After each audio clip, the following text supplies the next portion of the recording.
Hi! Bebe Jane nga pala, ayan, may gusto sana akong itanong, baka pwede kayong mag-share. Meron kasi kaming bagong ride-hailing app. So, gusto ko lang sana itanong, kung merong madadagdag na bagong application na transportation, okay lang ba sa inyo? Yes po. Yes po. Oh, okay. Okay, next question, Nile. Okay lang sa inyo. Ano ang gusto niyong i-request or makita dito sa bagong app? Gusto ko lang po sana is mas mura po siya, mas convenient po siya sa mga students and dapat po mas mabilis siya para po hindi po mas hassle sa ibang.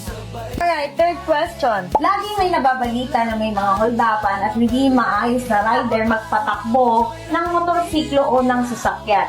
Ano sa tingin nyo ang dapat gawin para maiwasan nyo? Siguro po for dagdag security, parang may feature po na pwedeng i-send yung pinaka-location niyo po or parang yung routing.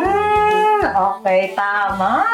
Sa accident, mas maganda muna ma-assure ng bawat rider na mas maingat sila when pag nasa highway na ganyan para maiwasan po yung mga accident. Aksidente. Oh, ang tatalino mga taga-UP talaga. Question.